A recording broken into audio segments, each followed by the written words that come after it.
stand. I'll remind people if they're not wearing masks, they will not be recognized. Mr. Neguse. Thank you, Mr. Chairman. Good afternoon, Attorney General. Thank you for being here, and thank you for your leadership of the Department of Justice. I also want to thank my colleague, Representative Bass. I know she engaged in a line of questioning earlier about the tragic death of Elijah McClain in my home state of Colorado. I was heartened to hear that the department is engaged in a review of its use of force policies. We've introduced a bill to ban the use of ketamine in custodial settings. That bill has earned the support of Chairman Nadler and the subcommittee chairwoman, Sheila Jackson-Lee, of which I'm both grateful, and certainly we welcome the opportunity to work with your department on that particular legislation in honor of Elijah's memory. On March 22nd of this year, as you know, my community of Boulder, Colorado experienced a horrific tragedy as a gunman killed 10 people at our local grocery store using an AR-15 style pistol, which fired rifled rounds with a modified arm brace. The AR pistol brace attachment used by the gunman allowed the shooter to fire an easily concealable pistol with rifle-like accuracy and firepower. In the immediate aftermath of this tragedy, as you know, I sent a letter to the President and to the Department of Justice, along with 100 of my colleagues, requesting the administration use its authority to regulate concealable assault-style firearms that fire rifle rounds. And as I mentioned to you when we last met at the White House in April, I was very pleased with the administration's announcement that DOJ would be issuing a proposed rule within 60 days to tighten regulations on pistol stabilizing braces, as I requested in my letter. And so I want to thank the department and wonder if you might be able to opine as to the status of the rule, of where you are in the rulemaking process.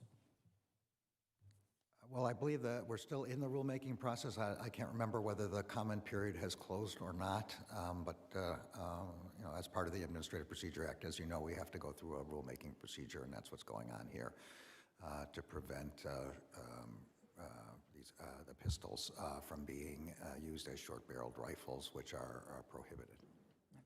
Well, again, I appreciate the department taking that proposed rule seriously. We certainly look forward to the results of that rulemaking process, as do my constituents in Boulder, who are still very much grieving the loss of so many in our community. Two other subjects I wanted to address in my limited time. First, around grand jury material. Now, I know, Attorney General Garland, I think you'd agree with me, so current law allows for grand jury material, known as Rule 6E material, to be released publicly after 30 years. That's current law. Is that right? Actually, I'm embarrassed to say this, but I don't think that's correct. We have made a recommendation to the Federal Rules Committee that it be released. I think 30 years is the time, but the Rules Committee has not yet decided whether that would be the case. But that is, I think 30 years was the number that we recommended. So we think that's the subject that I was sort of wanting to dig in on. My understanding is that current law provides for 30 years. The Trump administration in 2020, a senior Trump administration official, or a lawyer rather at DOJ, proposed that the time period be extended to 50 years. And my understanding is the Department of Justice has continued that request and made that request for the time period to be extended to 50 years. As you can imagine, there are a lot of concerns, many of which I hold and many of my colleagues hold, around judicial secrecy, and the extension of the time period to 50 years would seem a bit much. You know, if were that to be adopted, many of the materials released post-Watergate would still be secret today. So I would certainly... So we have sent another letter post the letter that you were speaking about to the Rules Committee. There's no reason why we can't share it. It's not a private letter or anything.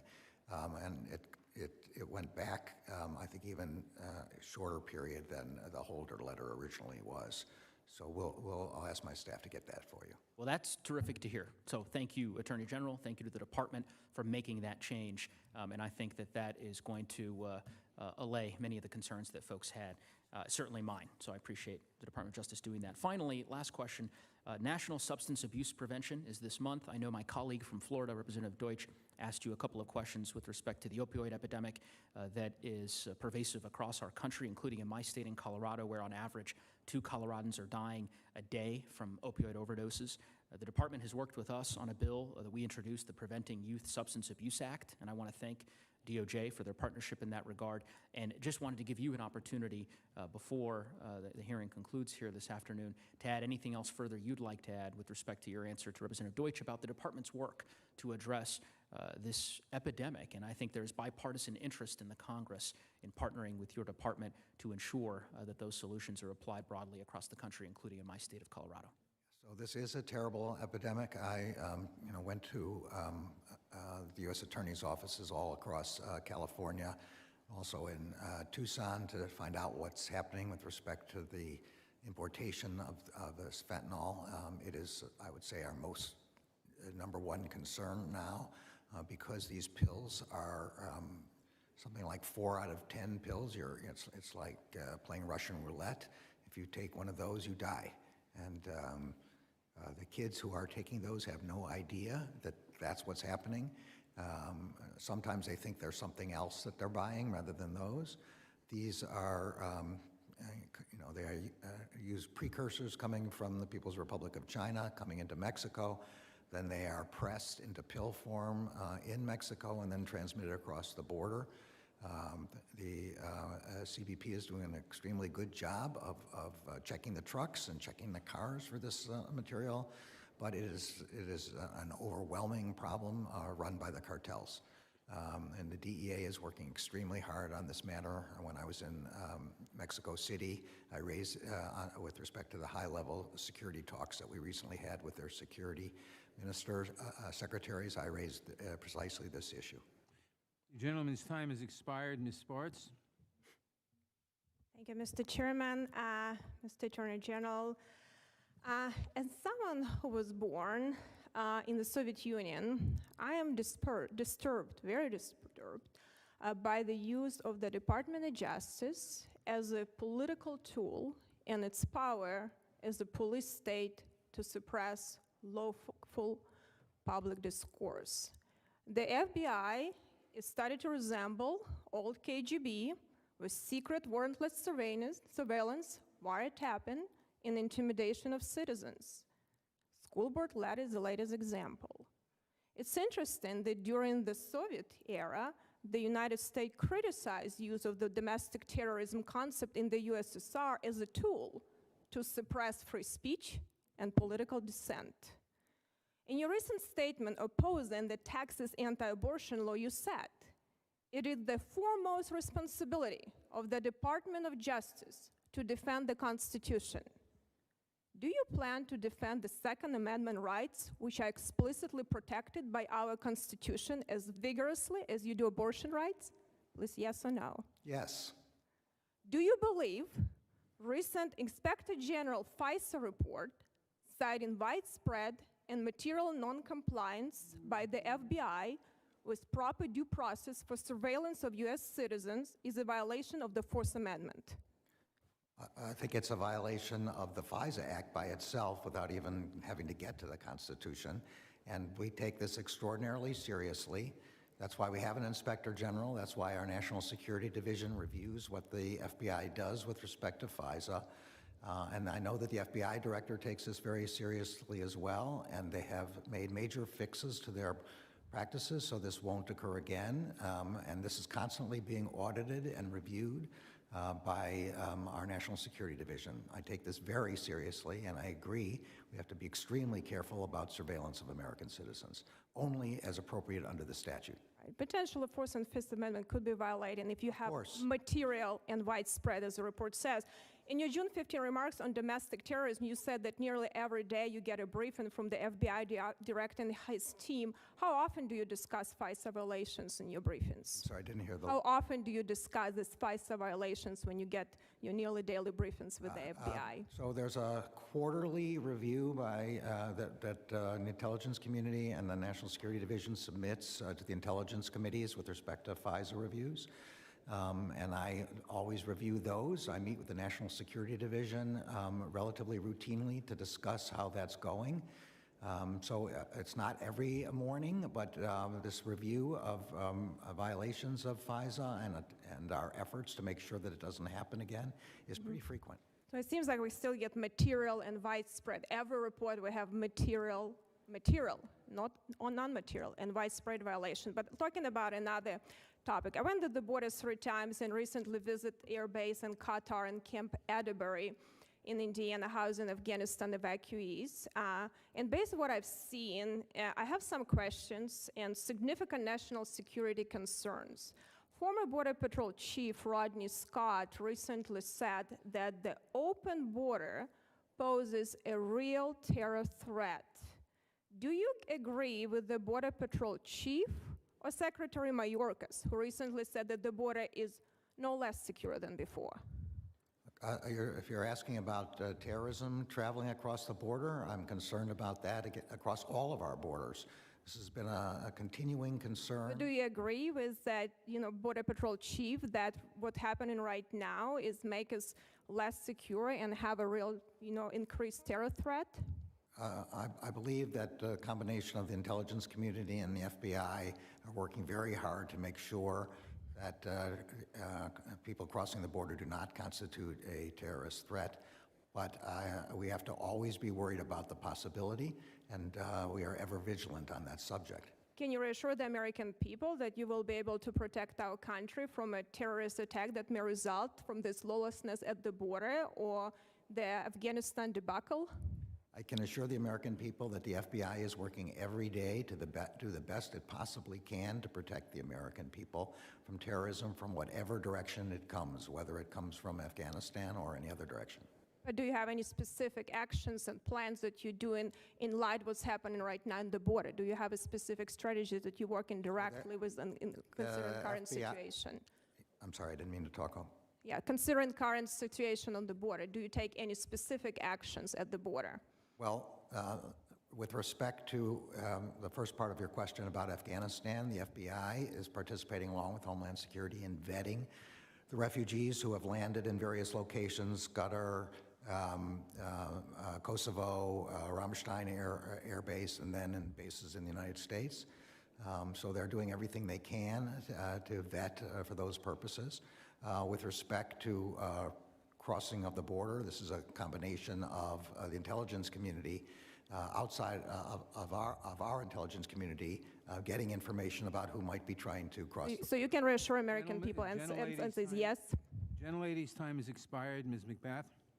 Yield back. Thank you so much, Mr. Chairman. And Attorney General Garland, there are many others in this room outside of myself that want to thank you so much for such a long career of public service. And as you may know, I lost my son Jordan almost 9 years ago now. He was simply sitting in a car with 3 of his friends playing loud music when a stranger complained about the volume of their music, called the boys gangbangers and thugs, and he took my son's life. And I'm very pleased that the President has committed to preventing gun violence and that he's tasked you with the role of being supportive in gun violence prevention in America. Extreme risk protection orders, also known as red flag orders, allow courts to temporarily remove firearms from those who pose imminent danger to themselves or risk of harming others. In April 7th, 2021, an announcement of initial actions to curb gun violence, the Biden White House encouraged Congress to pass the National Red Flag Law. How would the National Red Flag Law work with other federal protections to prevent gun violence? So we're in favor of a National Red Flag Law. What we're doing now is making model red flag laws for the states. And these models provide that guns can be taken away from a person in distress, normally from a mental crisis of some kind, when requested by someone close to them, or if there's already a court violation of some kind. But it provides due process protections for those people to ensure that that haven't been inappropriately taken. The risk here is that people in distress can commit violent acts, and when they have easy access to a firearm, the risk is that violent act ends in a death. So I think the red flag laws are very important in that respect. Thank you, as do I. Attorney General Garland, we lost 49 people, including many young people, at the mass shooting at Pulse nightclub in Orlando, Florida. And the shooter was previously the subject of a 10-month FBI investigation. And during this investigation, the FBI interviewed the shooter's wife, who later said that he strangled her, he raped her, beat her, and even while she was pregnant, he threatened to kill her. 53% of mass shootings involve a shooter killing an intimate partner or family member, among other victims. And even among those mass shooters who do not kill an intimate partner, as in the Pulse shooting, there's often a history of domestic violence. Since the Pulse shooting, has the department updated its domestic investigations and operations guide or U.S. Attorney's manual to ensure that it is examining whether a person has a history of domestic violence? So I don't know the exact answer into the past. I know that right now the Deputy Attorney General is doing a review with respect to the way in which the department treats victims, including victims in the circumstance that you talked about, and creates warning systems for those sorts of things. So I can't give you any fuller information than that, but I can ask my staff to get back to you. Thank you very much. If you do so, we appreciate it. Also, can you assure me that you will take action to make sure that we are not missing any opportunities to save American lives? This is our number one goal. Thank you. And on May 7th, I'm going to switch gears a little bit. May 7th, 2021, you signed a proposed ATF rule to ensure the proper marking, record keeping, and traceability of all firearms manufactured, imported, acquired, and disposed by federal firearms licensees by clarifying the definition of firearm and gunsmith, among all other small changes.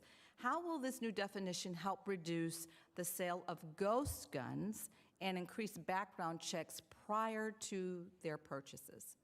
So ghost guns, which are sometimes ready, build, shoot, they're called. They're kits that you can buy in pieces and put them together. Right now there's some lack of clarity or dispute about whether serial numbers have to be on them, and then whether you need a license, whether a check has to be made in order to determine whether the person is a prohibited purchaser. This rule will require that serial numbers be put on the pieces, and that a federally licensed firearms dealer has to do the background check. This does two things. One, it'll enable us to trace these guns, and second, it will make sure that people who are prohibited because they're a felon or whatever other reason won't be able to get the gun. I've been both in Chicago and New York and been quite stunned to learn the high percentage of guns at murder scenes that a high percentage, much higher than I would have expected, were ghost guns. I had not realized how significant the problem is, but police on the street are reporting that ghost guns are becoming more and more of a problem. So I'm hopeful that this regulation will give us some chance to beat that back. The time of the gentlelady has expired. Ms. Fishbach. Thank you, Mr. Chair. Attorney General Garland, in a press release announcing the investigation, and I'll just preface, I'm from Minnesota, so you may guess where some of the questions are going, but in a press release announcing the investigation, you said that the DOJ's investigation into the Minneapolis Police Department will examine the use of excessive force by the police, including during those protests. Will you also be investigating the origins of the deadly and destructive riots that ravaged large parts of Minneapolis? So I think these are two separate kinds of investigations. The one of the police department is one under the statute that authorizes us to do pattern or practice of unconstitutional policing. It's done by the Civil Rights Division. That was welcomed, I understand, by the chief and by the mayor, and that's one separate one. The investigations of the riots are undertaken by the U.S. Attorney's Office as well as by the state's attorney. I think it's called state's attorney, and maybe it's the county. State's attorney in Minneapolis, I guess. Those are two separate sets of investigations. So you will not be, so your department, DOJ, will not be investigating that? U.S. Attorney's Office, to the extent there were federal crimes, has been investigating those crimes. I don't know, I have no idea where the, DOJ will not be not Main investigating. Justice, I don't believe so, no. Okay, but during the riots following the the death of George Floyd, dozens of people were injured, countless small businesses, churches were damaged, a police station was burnt down, a post office was burnt down, looted and damaged all over, and thousands of people had to flee Minneapolis to avoid the violence. Is the Department of Justice investigating these riots as an act of domestic terrorism at all? So now I think, if I'm understanding correctly, we're talking about 2020?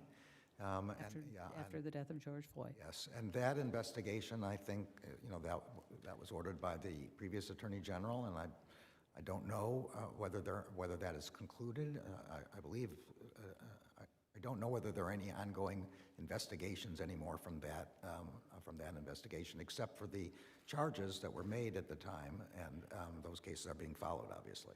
Well, and Attorney General Garland, maybe you could get back to me in particular, or the committee on the status of those and what is happening with that. I'd be happy to have my staff get back to yours. Appreciate that. Yeah, and I wanted to focus a little bit on the 3rd police precinct that was burnt down and still has not been rebuilt. Police officers don't even know if they're going to have a job in a few weeks, given the resolution that's in front of the body. They have a resolution, and you're probably not familiar with it, but they don't even know if they're going to have a job because they may be defunding the police in Minneapolis. The city is down over 200 officers since pre-COVID. If you talk to police officers, they're demoralized, they're struggling, they don't feel supported at all. They're having a very hard time, and you're the one initiating investigation of the Minneapolis Police Department. Considering all of the scrutiny that they are under, how do you propose Minneapolis can keep up police officer morale now that they're under investigation and criticism, all of the criticism they're taking as well? Well, let me say first on the defund police issue, the department does not support defunding the police, nor does the president. So we've asked for more than $1 billion, a major increase in funds for local police And departments. sir, I didn't imply you did. I just wanted you to understand the context of the question because it's in front of the Minneapolis residents right now. I do. With respect to the pattern of practice investigation, there were a large number of serious incidents that were well reflected in the press, and I think there was general agreement that there were problems. This does not mean that every police officer, quite the contrary. This means that my belief is, and from talking to many police officers, that they believe that it's important that there be accountability and that officers who break the law are held accountable so that the community retains its trust in the good police officers who do not break the law, and those are by, the very large majority. They need that trust in order to have the cooperation of the community, and that's the only way they can be safe, and that's the only way the community can be safe. So I think police officers should look at these investigations in a positive way, and we are trying to present them in a positive way. And Attorney General, I think that the problem is that it's piling on. It is continuing to pile on, in particular in Minneapolis with these police officers who are there. Many of them have grown up there. They are doing their Time job. of the gentlelady has expired. Mr. Thank you, I yield back. Mr. Attorney General, I want to discuss with you missing and murdered Indigenous women and girls. It's a national shame that when Native women are murdered or when they disappear, their cases do not receive the resources or the investigations they deserve, and their loved ones are left without answers. President Biden made significant and specific commitments to tribal communities to support MMIWG investigations, but I am not convinced that those commitments have been kept, particularly by the Department of Justice. Mr. Attorney General, I read your very brief statement on May 5th marking Missing and Murdered Indigenous Persons Awareness Day. But I'm not aware of you speaking publicly about this issue since you were confirmed to lead the department. It does not appear that you have used your platform to help make this a top priority, nor has DOJ really moved the needle on this issue since your confirmation. As Attorney General, you serve on the Operation Lady Justice Task Force, but that was a task force created under the last Attorney General, not you. You agree that our tribal communities deserve more from the nation's top law enforcement official? Look, I think this is a terrible tragedy, this circumstance, almost inexplicable tragedy. If I haven't spoken on it yet, I soon will be, because under the President's executive order, I'll be co-chairing a commission along with the Secretary of the Interior. I have been to the U.S. Attorney's offices in Oklahoma, which have significant tribal responsibilities, and we have spoken about those matters, but you shouldn't mistake lack of public statements to be a lack of concern or passion about this issue. There are 574 federally recognized tribes in the United States. Of those, 326 have reservations, and more than 1 million Native Americans live on or near reservations. That's not counting the many who live in urban areas. Yet, there are fewer than 200 special agents and victim specialists in the FBI's Indian Country program. Do you believe the FBI's Indian Country program is sufficiently staffed? Well, I think the FBI could always use additional resources. I have to look into that specific question, which I haven't evaluated, whether there are sufficient staff. In light of the facts I just laid out, will you commit today to adding staff to the Indian Country program? Well, I'm very interested in, our normal approach on this is cooperation with tribal officers and cooperation with the sovereign tribes so that we are in sync on this rather than the federal government invading tribal prerogatives. But I do think that we need to look at this more closely, and this is one of the things I'll be speaking with the Interior Secretary about. As you know, there's great frustration by many of our tribal leaders that when they ask for additional federal support to investigate these cases, they feel like they don't receive that support. Our nation knows the tragic story of Gabby Petito because of the tremendous media coverage and law enforcement involvement her case garnered. All of us grieve for Gabby's family and friends, while at the same time, I wish that every missing persons case earned the same level of media attention. The FBI committed significant resources to that case, which I appreciate. But Mr. Attorney General, when a Native woman goes missing, or any woman of color for that matter, they don't get the same level of attention from the Department of Justice and FBI. What would you say to their families to explain why? I don't think there's any excuse for not giving equal treatment to Native and Indigenous missing persons. And I don't believe there's any effort to not do that. I know that both the FBI and the Marshal Service are involved in this, along with their partners, their tribal partners. I'm not sure what else I can say about that. Just 2 weeks ago, the chairman of the Blackfeet Nation in Montana sent you a letter about the case of Ashley Loring Heavy Runner, a 20-year-old woman who went missing under suspicious circumstances 3 years ago. Her family and the tribal community are incredibly frustrated at the federal government's response to the case. And in his letter to you, he asked why the federal government continues to make Ashley's family, quote, suffer and feel like Ashley's life doesn't matter, unquote. That breaks my heart, sir, because I can see why so many Native American families feel like their missing or murdered loved ones do not matter to the federal government. We have a unique trust responsibility to our tribal nations, and rarely, if ever, has our federal government delivered. This is an opportunity to finally deliver. It offers you the opportunity to deliver. So let's not fail our Native communities again. So what I hope and expect from President Biden and yourself, Mr. Attorney General, is more than lip service or empty statements on this issue, more than chairing task force recommendations that will be left to sit on a shelf. And I look forward to your words in the near future. Thank you, Mr. Attorney General. Gentleman yields back. Mr. Massey. Thank you, Mr. Chairman. Mr. Attorney General, you announced that the DOJ would use its authority and resources, along with the FBI, to police speech at school board meetings. In your opinion, what limitations does the 10th Amendment bring to your effort to police those school board meetings and the speech therein? Well, let me be clear. We have no intention of policing school board meetings, nor does any memorandum from me suggest that we would do that. The memorandum that you're referring to is about threats of violence, and that's all it's about. We greatly respect the First Amendment right of parents to appear before school boards and challenge and argue against provisions that the school boards are doing. This memorandum has absolutely nothing to do with that. So you believe the sheriffs and the local police should police these school board meetings and investigate the threats of violence? Yes, obviously the first step is for state and local authorities to do that. This memorandum is about cooperating with state and local authorities. Now, there are some federal statutes that cover threats and intimidation and harassment, and we have the obligation to enforce those. But those Okay, do not, those don't apply Need to move on. within a school board meeting. Thank you. I was hoping that you would articulate the 10th Amendment or some argument that comes from that, because I'm concerned that the announcement was an effort to basically, freeze the speech or to suppress the speech of school board members. But I need to move on, and I want to ask you about something. There's a concern that there were agents of the government or assets of the government present on January 5th and January 6th during the protests.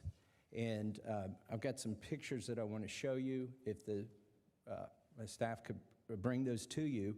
I'm going to put it out there. I'm probably going to go to jail for it. Tomorrow, we need to go into the Capitol. Into the Capitol. I'm afraid I can't see that at all. It's the picture.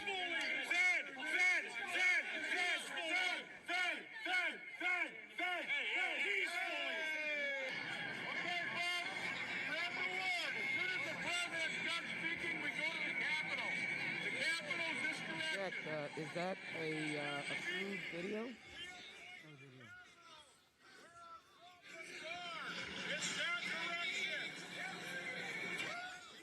All right, you have those images there, and they're captioned. They were from January 5th and January 6th.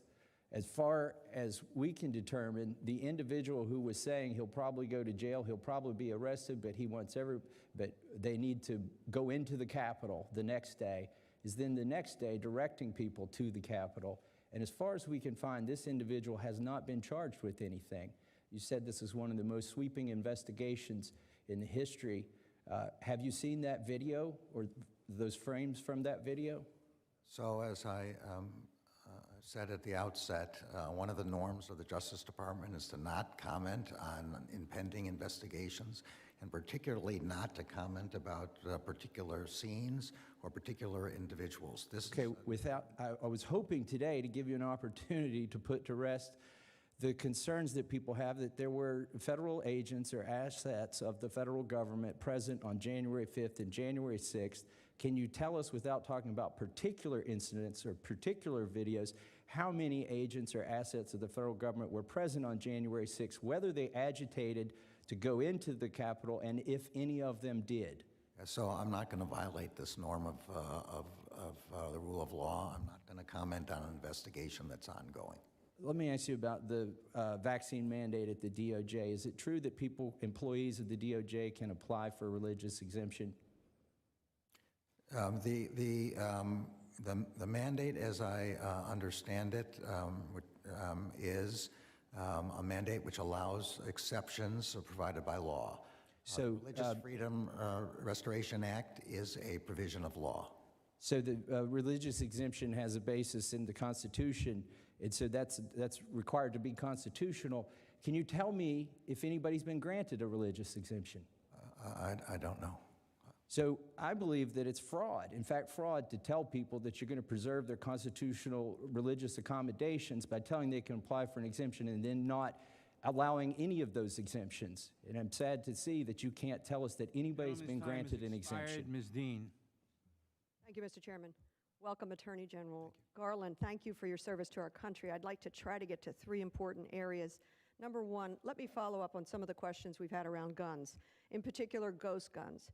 They are often obtained without a background check, and most ghost guns are untraceable.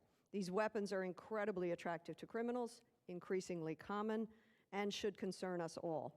This March, Pennsylvania investigators uncovered a trafficking ring suspected of frequenting gun shows to sell ghost guns, spreading them in my district and across our Commonwealth. Access to ghost guns impacts regular Americans like Heather Sue Campbell and Matthew Bowersox of Snyder County, Pennsylvania, who were shot and killed last year by Heather's ex-husband, the subject of a protection order. He took her life with a ghost gun, a homemade P80 polymer 9mm pistol. Could you continue to talk about how the proliferation of ghost gun hinders the ability of law enforcement, and what is DOJ's strategy to protect us from ghost guns? This is in follow-up to my colleague, Representative McBath. Yes, we are finding more and more ghost guns at violent crime scenes. I don't remember the statistics exactly, but I believe in both New York and in Chicago, I was told that at least 20% of the crime scenes, particularly the violent crime and murder scenes, we're finding that they were done by ghost guns. Ghost guns have two problems, one of which is they're untraceable because they don't have serial numbers. And second, they are not subject, or at least I should say there's been some dispute about whether they're subject to requiring background checks. That's the reason that we initiated a rulemaking to require that the parts of the gun, which are sold as kits in parts, are stamped with serial numbers by the manufacturer, and that when they are sold, they must have serial numbers on them as a kit, and they must run the background checks that you're talking about. I thank you for that rulemaking, and I hope that we here in the legislature will do more to protect us and our safety from the proliferation. On the issue of opioids, as you pointed out, last year was particularly deadly. The total number of people who died of overdose was 93,331 people. And you know that our state, Pennsylvania, is particularly upset with DOJ's sweetheart deal that was made last year with the Sacklers. What can I say? What can you say to victims of addiction, to the families who have lost people by the flooding of the market by the Sackler family and letting them really, literally, the rich and powerful get away with it? I don't think I'm able to talk about that case because it's in litigation. The only thing I will point out is the Justice Department opposed the release of liability, personal liability of the family, and that matter on behalf being brought by our bankruptcy trustee and is on appeal right now, I believe. Well, I thank you for that, and I hope that justice will be done for these families. And finally, on a third matter, asylum. Asylum is a human right. I am horrified by the inhumanity we have seen and the ongoing use of a Trump-era Title 42 authority to expel migrants, all of which is done with no due process. Unstable government, political prosecution, violence. We know what people have suffered and what they are fleeing. You are now at the helm of DOJ. Will you continue the use of Title 42 authority even after CDC has repeatedly stated there was no evidence that the use of Title 42 would slow the spread of COVID? Well, the use of the authority comes from the CDC itself. They're the ones who issue the orders with respect to Title 42. And this is a challenge also in the courts. We believe that the CDC has a basis because of the concern about spread of COVID, which is what the grounds are. How long that will last is a determination CDC will make with respect to the pandemic and what the threats are with respect to the pandemic. This doesn't have anything to do with, my view or the government's view about the importance of asylum. It goes only to the CDC's authority under Title 42 to issue this kind of order. But it is my understanding, and maybe we could all look at it more closely, that CDC says there is no evidence that the use of Title 42 will slow the spread of and the worry about the spread of COVID from those seeking asylum. I hope we can look into that and stop the use of Title 42. Thank you, and I yield back. Gentlelady's time has expired. Ms. Escobar. Thank you, Mr. Chairman. Just a quick note. Earlier, a colleague asked that Mr. Raskin take down his words when referring to another colleague as being a member of a cult. I think if folks would just admit that President Biden won the 2020 election and would stop pushing the big lie, they wouldn't have to worry about being accused of being in a cult. Attorney General Garland, I represent Congressional District 16 in El Paso, Texas, and we're coming into this hearing fresh off the heels of a gravely unjust redistricting session in the Texas State Legislature, where Republicans engaged in deliberate, shameless, extreme partisan gerrymandering. Texas gained 2 new House seats, fueled by the growth in our Latino population. But instead of drawing maps reflecting that growth, Republicans chose not to add Latino majority districts, and according to a lawsuit filed by the Mexican American Legal Defense Fund, drew maps that diluted the voting rights of Latinos. This process was opaque and non-transparent, perhaps because Texas Republicans hired a political operative known to have Republican members of Congress sign non-disclosure agreements. I ask unanimous consent to enter into the record an article from the Texas Tribune entitled, "Texas Appears to be Paying a Secretive Republican Political Operative $120,000 Annually to Work Behind the Scenes on Redistricting." Without objection. Thank you so much. My own district was impacted in a process I have described as being akin to looting. And unfortunately, Texas isn't the only state where this is happening. Mr. Garland, what steps is the Justice Department taking to ensure that redistricting plans do not violate the Voting Rights Act and discriminate against racial, ethnic, and language minority voters? So we announced before any of the redistricting plans began, because we knew that decennial census would be leading to redistricting plans, that the voting section of the Civil Rights Division will be reviewing all of these plans. That's why we doubled the size of the voting section, because the burden of this work is large, and there's a lot of it because of the census. So the Justice Department Civil Rights Division will be examining these plans and will act accordingly as the facts and the law provide. Thank you, Mr. Garland. In addition to the extreme partisan gerrymandering that is going on, states like mine have passed voter suppression legislation, all of it rooted in Donald Trump's big lie about the 2020 election.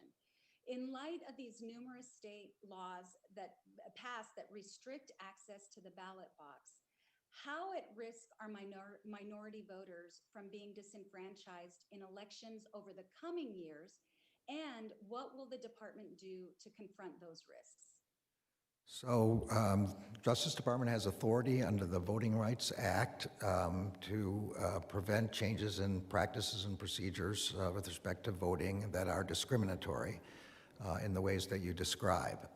The Supreme Court in Shelby County case eliminated one tool we had, which was the Section 5 preclearance provision.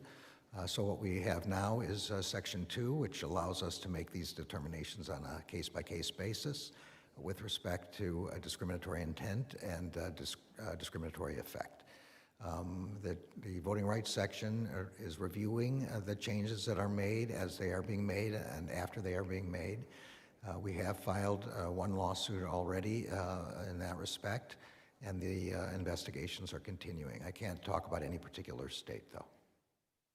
Thank you. And in my very limited time, women in Texas are under attack. Our freedom to reproductive rights and our rights to an abortion are under attack. And this has been furthered by the Supreme Court and their the consequences of their shadow docket.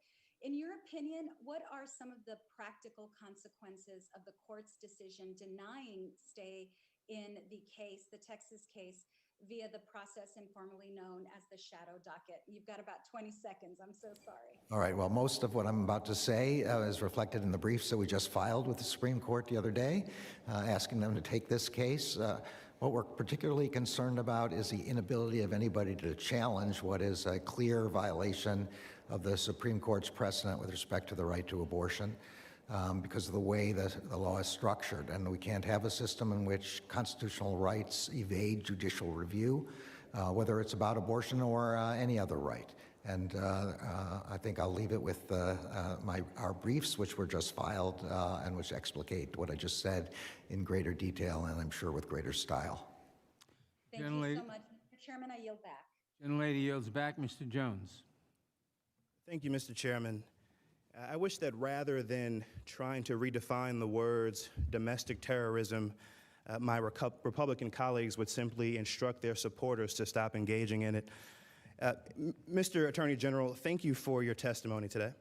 As an alumnus of the Office of Legal Policy at Maine Justice, I know about the hard work that you, your leadership team, and your line attorneys have been engaging in, and as an American citizen, I'm deeply appreciative of that. Thank you. You won't be surprised, given the work that I've been doing this year, that I want to speak with you about protecting the fundamental right of Americans to vote, which is clearly under assault. You underscored in your remarks to the Civil Rights Division in June that the right to vote is the cornerstone of our democracy, and you have said much the same today. I don't need to tell you that states have launched the most severe assault on the right to vote in this country since Jim Crow. It is an onslaught that has hit voters of color, seniors, young people, and voters with disabilities the hardest. President Biden, for his part, has warned that we are facing, quote, the greatest test of our democracy since the Civil War. As you said in your remarks to the Civil Rights Division, so far this year, at least 14 states have passed new laws that make it harder to vote. Well, according to the Brennan Center for Justice, that total has since risen to 19. Mr. Attorney General, let me start with a simple question to you. Which of those 19 states has the Justice Department sued for unlawful or unconstitutional voter suppression? Well, this is on the public record. We sued Georgia. Only one out of 19. In your June address, you emphasized that a meaningful right to vote requires meaningful enforcement. Yet even as we face an historic level of voter suppression and even as we confront grave threats to the integrity of vote counts, the Justice Department has not challenged the vast majority of these laws in court.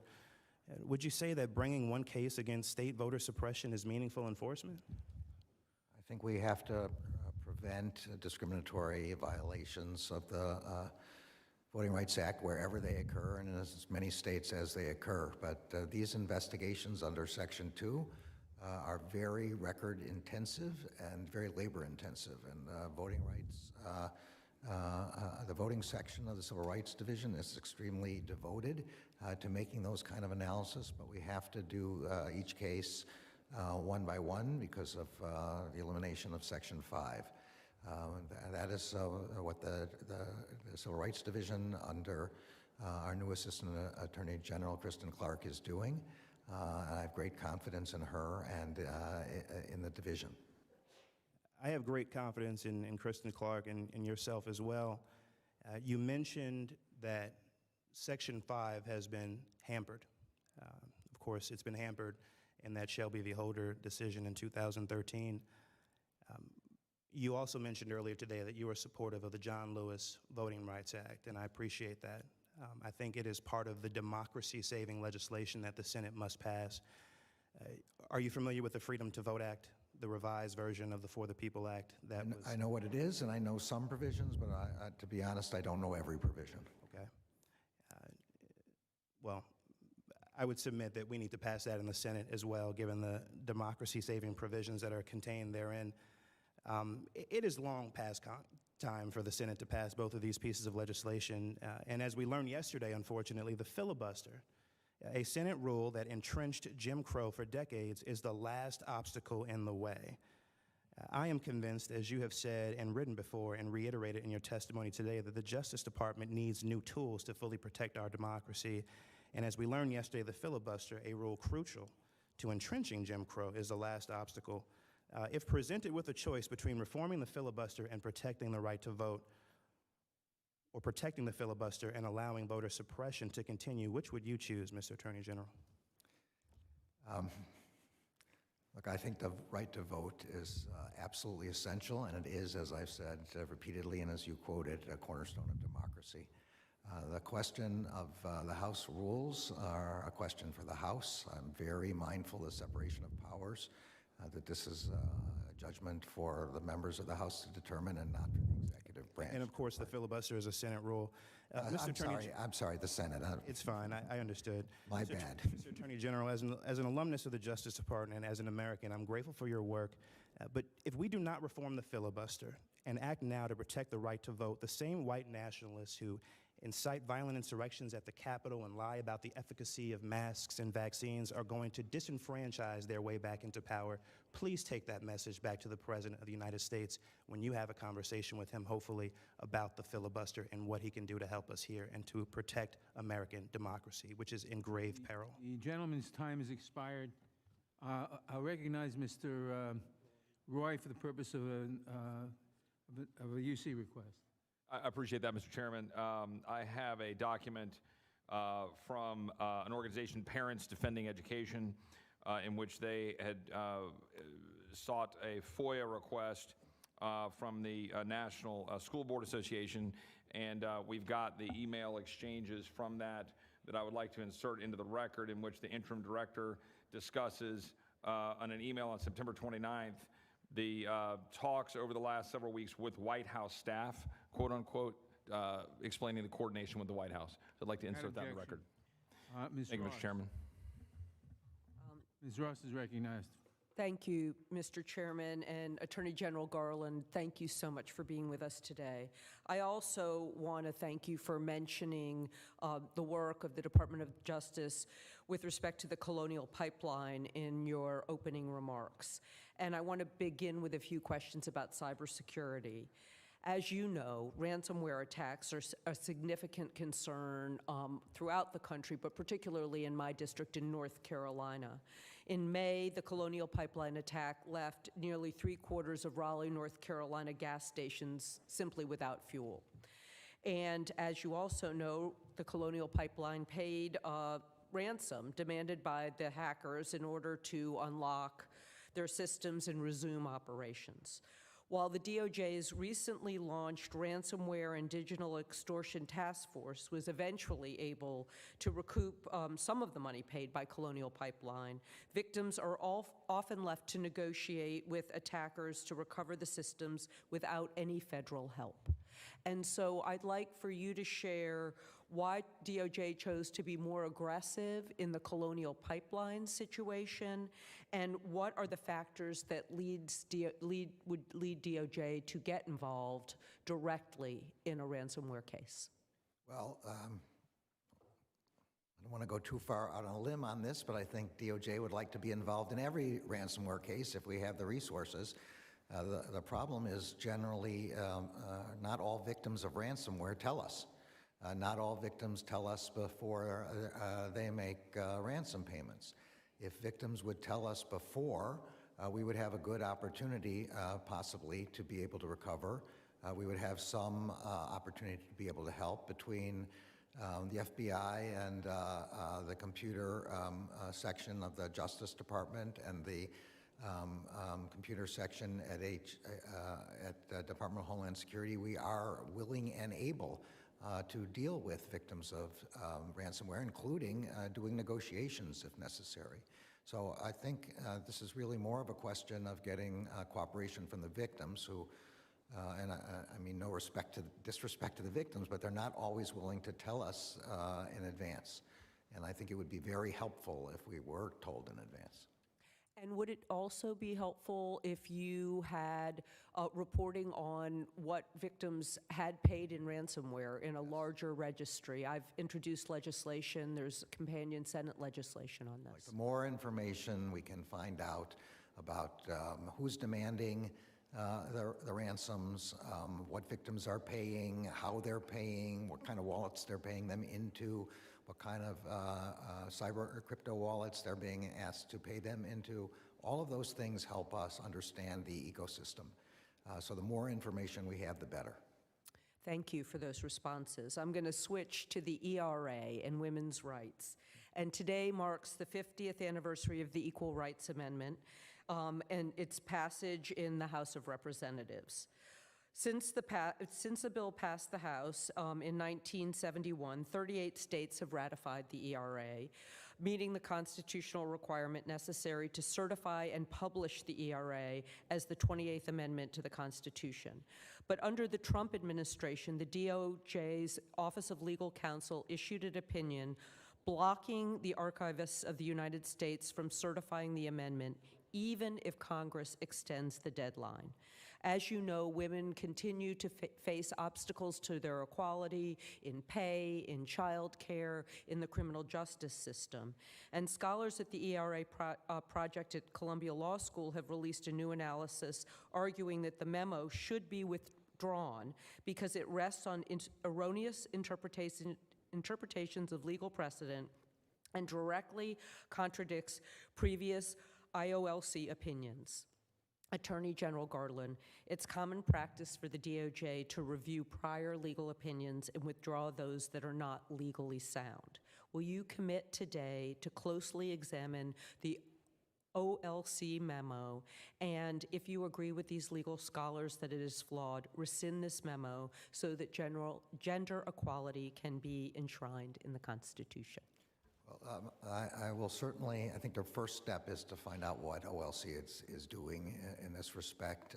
Sometimes they review previous opinions, and often they do not, out of respect for their own precedents. I don't know what the status is with respect to this one. I certainly understand the argument, and I'll see if I can find out what OLC is doing in this respect. Thank you very much, and I yield back. The gentlelady yields back. Ms. Bush. St. Louis, and I thank you, Attorney General Garland, for being here with us today. Thank you for sitting through all of this. Since your confirmation in March of 2021, at least 128 Black people have been killed by law enforcement officers in the U.S. That's one Black person killed by law enforcement every 2 days, and that is an undercount. Police killings in America have been undercounted by more than half over the past 4 decades.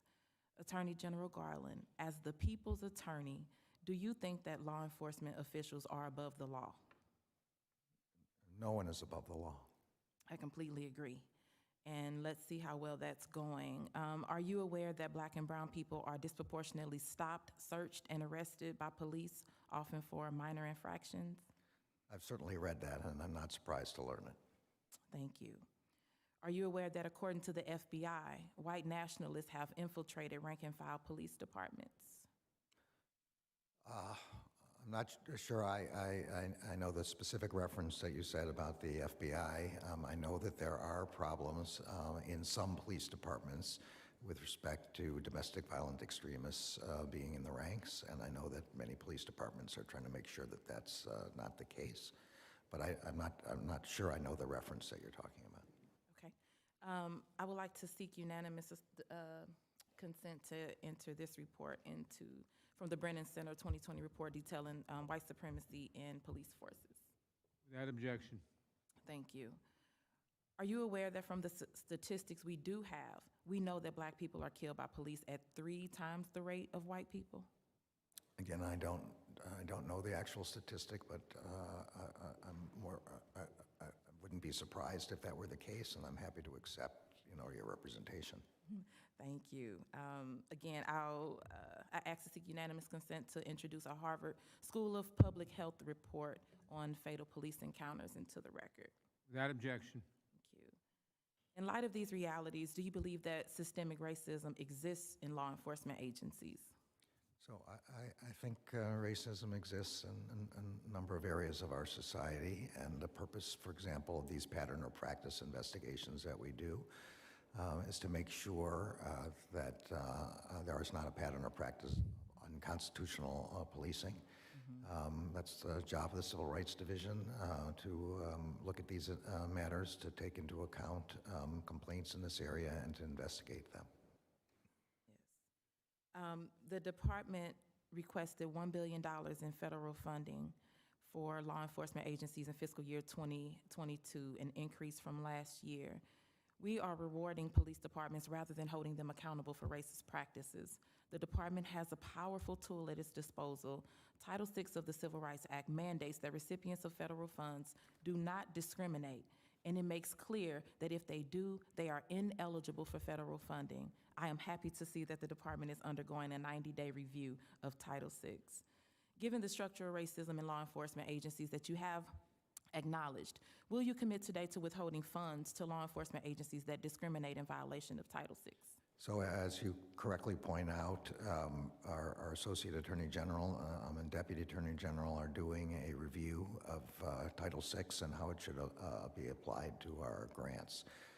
I want to be clear, we are funding local police departments, but we are also making grants for the purpose of supporting constitutional policing, better community policing, better programs to ensure that there isn't discrimination.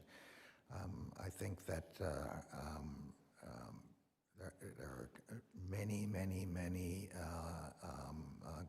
good-hearted and non-discriminatory police officers.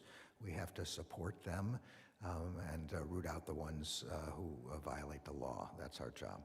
Absolutely. And for me, if you know that your colleague is not doing something right, if you know your colleague is racist or has racist practices and you don't speak up, that means that you're not a good one. You're not a good police officer as well. And I don't believe in good and bad. I believe that there are officers and there are people who are below the standard. I ask because St. Louis leads the nation in police killings per capita. It is a region where Michael Brown Jr. was killed in plain sight and there was zero accountability for his murder. It is where our movement in defense of Black lives began. Racialized violence is a policy choice. We can choose to subsidize it or we can choose to stop it. And so for St. Louis, the choice is clear. We must stop it. We must save lives. The Title VI review puts us on a path toward accountability. We need only to enforce it. Thank you, and I yield back. Gentlelady yields back. Mr. I Chairman. recognize Mr. Massey for the purpose of a unanimous consent request. Mr. Chairman, I ask unanimous consent to submit to the record 2 letters drafted and written and sent by Chip Roy and I to Attorney General Merrick Garland, for which we have not received a response, one dated July 15th and one dated May 13th. Without objection. Then I have another unanimous consent request to submit for the record the frames from the video that were displayed in my testimony. Without objection. Ms. Jackson-Lee has a UC request, I'm told. Mr. Chairman, thank you very much. I ask unanimous consent to put into the record document produced by the Sentencing Project in the extreme women served life without parole and death sentences in the United States. I ask unanimous consent. I ask unanimous consent to submit into the record the Senate Judiciary Committee report subverting justice. It's unanimous consent. Without objection. And also to place into the record legislation I introduced, Preventing Vigilante Stalking that Stops Women's Access to Health Care and Abortion Rights Act of 2021 regarding the stalking done by the abortion bill of Texas. Ask unanimous consent. Without objection. Thank you, Mr. Chairman. This concludes today's hearing. We thank the Attorney General for participating. Without objection, all members will have 5 legislative days to submit additional written questions for the witness or additional materials for the record. Without objection, the hearing is adjourned.